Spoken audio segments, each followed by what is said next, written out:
तो आज हम बात करेंगे इक्विलिब्रियम लेवल का टॉपिक और साथ में बात करेंगे short run fix price analysis of market. ये टॉपिक आपका income determination and multiply chapter में है। तो आज हम इस टॉपिक को पूरा अच्छे से क्लियर करेंगे। इससे पहले मैंने एक वीडियो बना रखी है जिसमें मैंने बता रखा है कि इक्विलिब्रियम लेवल निकालते कैसे हैं, ADAS अप्रोच से और सेविंग इन्वेस्टमेंट अप्रोच से। तो आज हम ये टॉपिक की बात करेंगे। इक्विलिब्रियम लेवल कई सारे तरीके के होते हैं। इक्विलिब्रियम लेवल 3 तरीके के होते हैं। इक्विलिब्रियम 3 तरीके से आ सकता है हमारी इकोनॉमी में। एक होता है full employment equilibrium, full employment equilibrium. तो फुल एम्प्लॉयमेंट इक्विलिब्रियम भी आपकी इकोनॉमी में आ सकता है, मतलब कि जहाँ पर लोगों को पूरा रोजगार मिला हुआ है, रोजगार जितना होना चाहिए था उतना लोगों को मिला हुआ है। ठीक है। एक होता है अंडर एम्प्लॉयमेंट इक्विलिब्रियम, मतलब कि हमने सही से लोगों को रोजगार दिया नहीं, अपने रिसोर्सेज का आपने सही से इस्तेमाल किया नहीं, तो उसको बोलते हैं under employment equilibrium.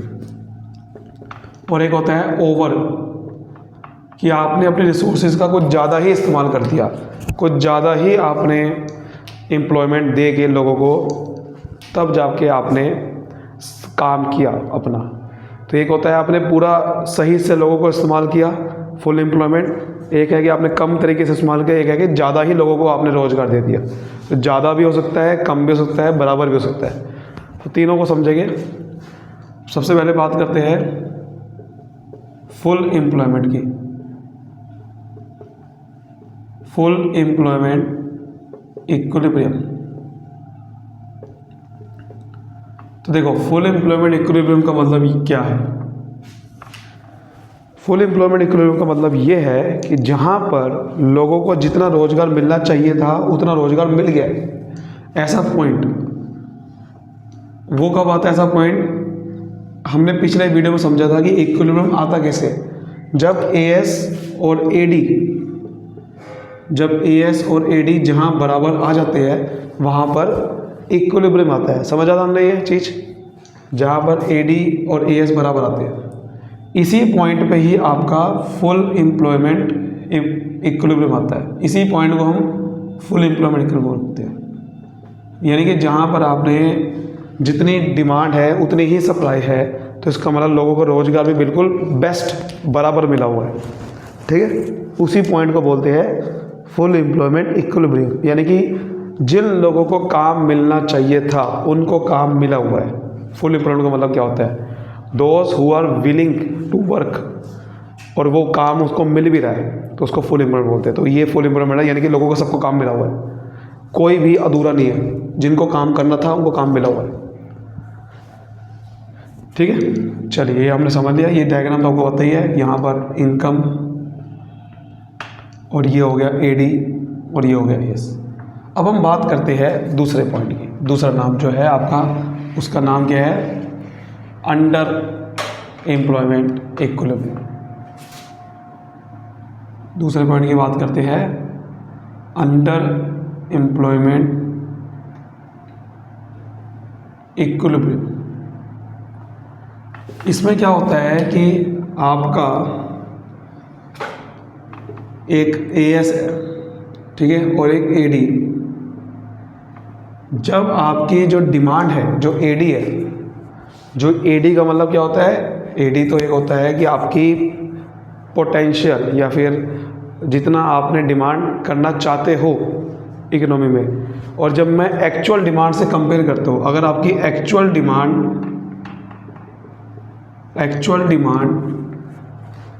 Estimated demand से कम है, एक्चुअल डिमांड एस्टिमेटेड डिमांड से कम है, मतलब कि ये वाली जो AD है, ये वो AD है जो कि आपकी फुल एम्प्लॉयमेंट वाली है, फुल एम्प्लॉयमेंट AD। ये वो AD है जहाँ पर आपका फुल एम्प्लॉयमेंट आएगा, जहाँ अभी पीछे समझा।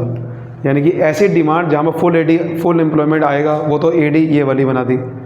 लेकिन जब हमने एक्चुअल AD देखा, तो अगर एक्चुअल AD फुल एम्प्लॉयमेंट से कम है, तो फिर वहाँ पर आपका ये जो पॉइंट बनेगा जहाँ पर ये एक्चुअल एडी टकराएगा एएस से, तो ये जो पॉइंट बनेगा ये पॉइंट होगा आपका अंडर एम्प्लॉयमेंट का, ये पॉइंट होगा अंडर एम्प्लॉयमेंट इक्विलिब्रियम।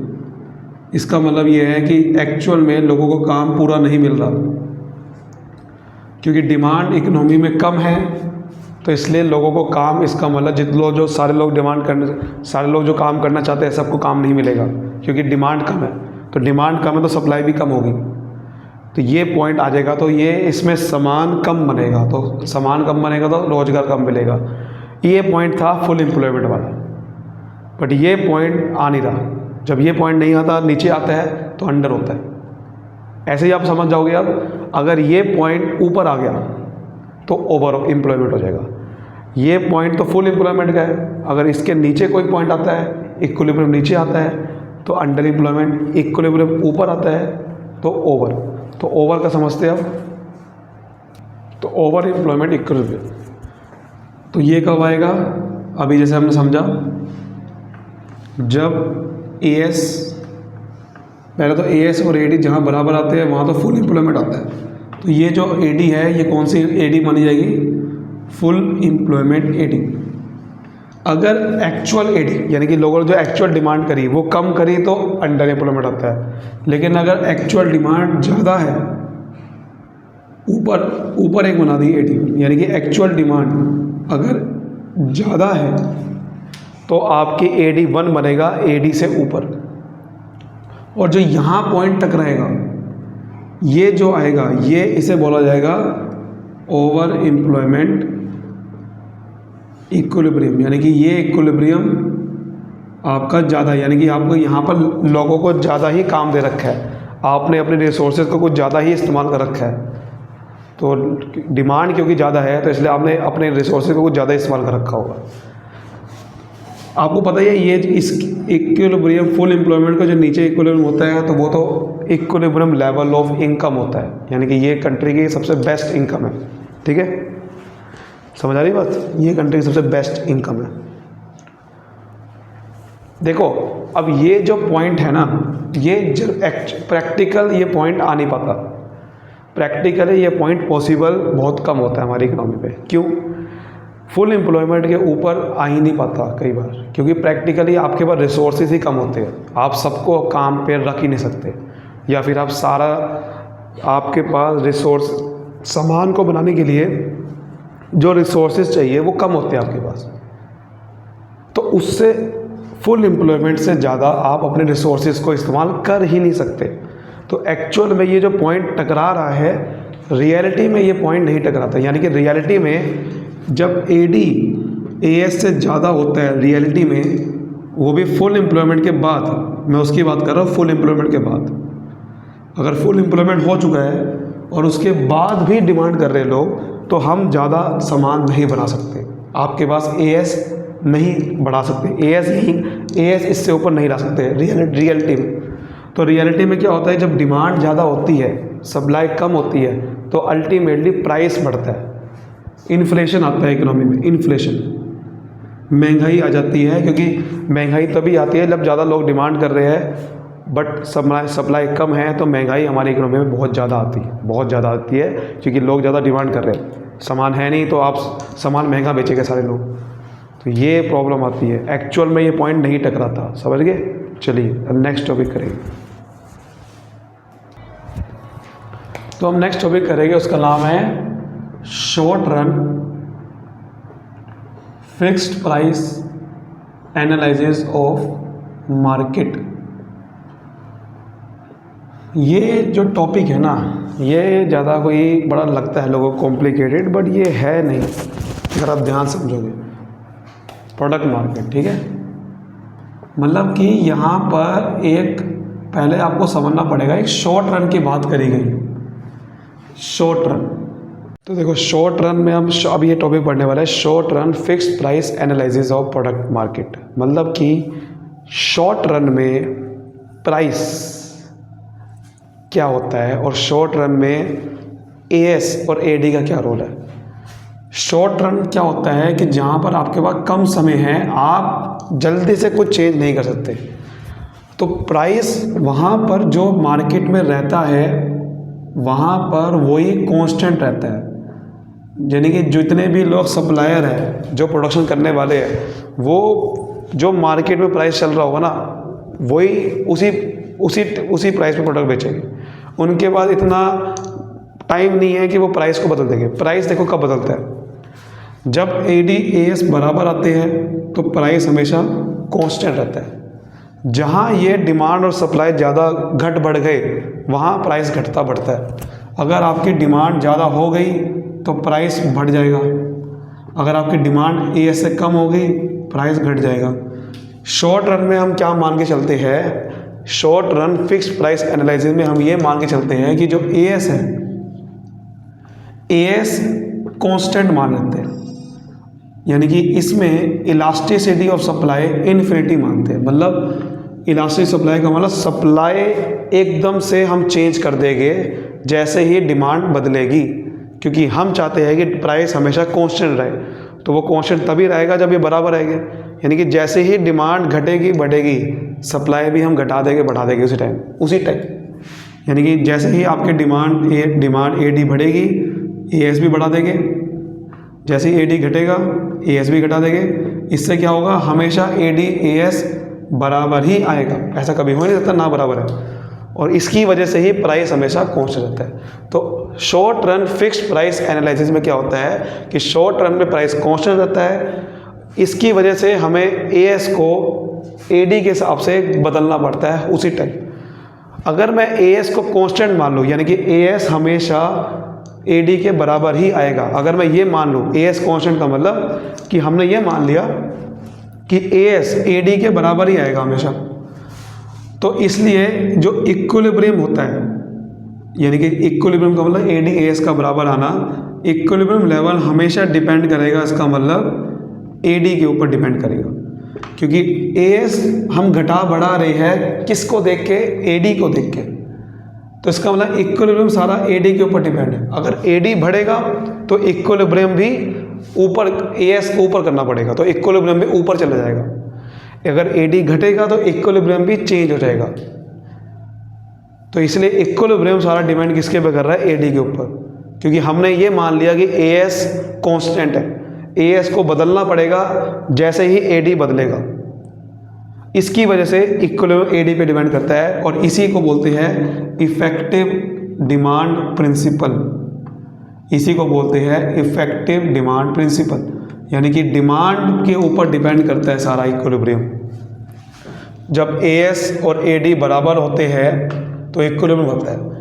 अगर AD ऊपर चल जाएगा तो इक्विलिब्रियम भी ऊपर चल जाएगा, अगर AD नीचे आ जाएगा तो इक्विलिब्रियम भी नीचे आ जाएगा। ये कह रहा है इसका मतलब कि ये AD के ऊपर सारा डिपेंड है। AD घटेगा तो इक्विलिब्रियम नीचे आ जाएगा, और ये इक्विलिब्रियम तभी बन रहा है क्योंकि AS भी तुरंत घटाना पड़ रहा है, क्योंकि इक्विलिब्रियम यहाँ था, और AS क्योंकि मैंने जैसे ही AD घटा तो AS को भी घटा दूंगा, क्योंकि नहीं घटा होगा तो बराबर कैसे आएगी। ये है वो टॉपिक, इसलिए टॉपिक का नाम कि शॉर्ट रन में इक्विलिब्रियम सारा AD पे डिपेंड करता है। क्योंकि प्राइस अगर कांस्टेंट लाना है, शॉर्ट रन में प्राइस कांस्टेंट होता है, प्राइस कांस्टेंट लाने के लिए बराबर चाहिए। बराबर तब हो गए जब AS को बिल्कुल AD के बराबर करना पड़ेगा। जैसे ही AD ज़्यादा होगा AS को करना पड़ेगा ज़्यादा, AD कम होगा AS को कम करना पड़ेगा। इसकी वजह से सारा इक्विलिब्रियम AD के ऊपर डिपेंड हो गया। अब AD के ऊपर डिपेंड करेगा कि भाई AD बढ़ेगा तो AS भी अपने आप बढ़ के बराबर हो जाएगा उसी टाइम। तो अब देखो इसमें एक डायग्राम इसका मतलब बनता है, यानी कि देखो एक डायग्राम भी आपकी वही बुक में बन रखा है। जैसे कि मान लेते हैं कि ये AS है और ये AD, इक्विलिब्रियम यहाँ है, और ये मान लेते हैं कि ये इक्विलिब्रियम जो है ना, ये इक्विलिब्रियम फुल एम्प्लॉयमेंट में नहीं है, अंडर में है, और हमें फुल एम्प्लॉयमेंट में लाना है।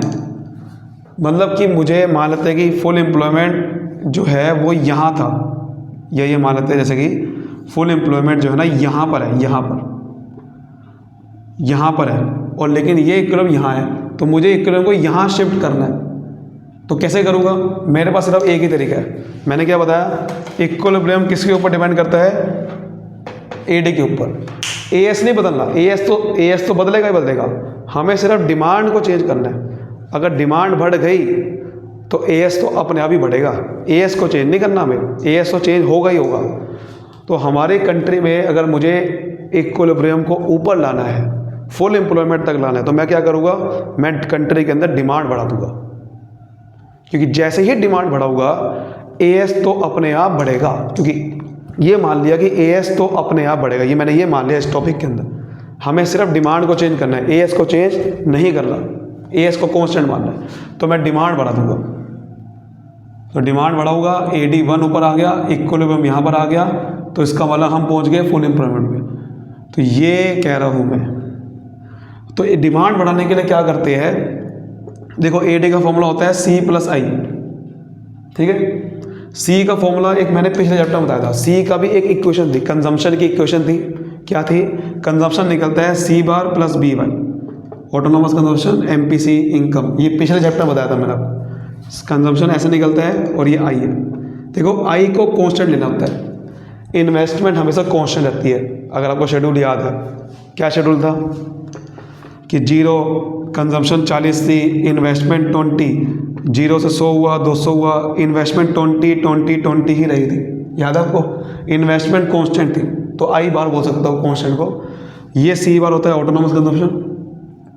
तो यहाँ से एक एडी का फॉर्मूला निकलेगा, अगर मैं सी बार और आई बार को एक साथ लिख दूँ और ये बी वाई हो जाएगा, इन दोनों को प्लस करके एक साथ बोल दूंगा ए बार,